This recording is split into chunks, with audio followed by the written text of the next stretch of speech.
नमस्कार, मी स्वाती. फूडी स्वातीमध्ये आपल्या सर्वांचं स्वागत आहे. सध्या ह्या सीझनमध्ये मेथीची भाजी खूप प्रमाणात अवेलेबल असते.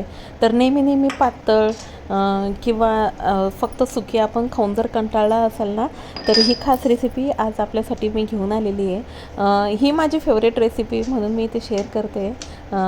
अगदी मी हिरव्या मिरच्या घेतलेल्या आहे खलबत्त्यामध्ये आणि छान अशी धुवून घ्यायची. मेथीची भाजी पण धुवून घ्यायची, हिरव्या मिरच्या पण धुवून नंतर खलबत्त्यामध्ये छान असं कुटून घ्यायच्या. मी खूप साऱ्या हिरव्या मिरच्या आणि खूप सारा लसूण घेतलेला आहे. जितका आपण लसूण वापराल ना, अगदी चव खूप छान येते भाजीला, अशा सुक्या भाज्यांना. तर खलबत्त्यामध्ये अगदी आबडधोबडच मी कुटून घेतलेलं होतं, कारण की खूप घाई होती आणि फक्त माझ्यासाठीच भाजी नव्हती, म्हणून मी ही माझी फेवरेट भाजी बनवलेली आहे. अगदी तेल घालून घेतलं. तेल घातल्यानंतर जिरं घालून घ्यायचं आहे. जिरं आपण कुटताना पण घालू शकतो किंवा तेलात पण.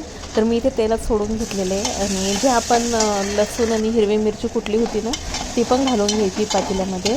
आणि टोमॅटो मी इथे 2 वापरलेले आहे. आपण म्हणत असाल की मेथीच्या भाजीमध्ये टोमॅटो कसा लागेल, पण माझा टोमॅटो जो आहे तो खूप फेवरेट आहे आणि मला प्रत्येक भाजीमध्ये टोमॅटो खायला आवडतो आणि पर्सनली फक्त माझ्या एकटीसाठी बनवते, म्हणून मी इथे टोमॅटोचा वापर खूप केलेला आहे.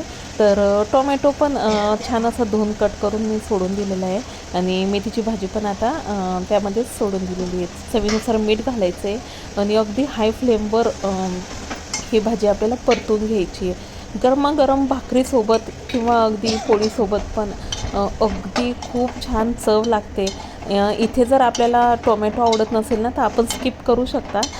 पण बाकीचं हिरवी मिरची आणि लसूण घालून आपण अशा पद्धतीने जर आपण भाजी बनवली ना, खूप छान चव लागते. नेहमी एकच प्रकारचे खाऊन आपण कंटाळा येतो आपल्याला.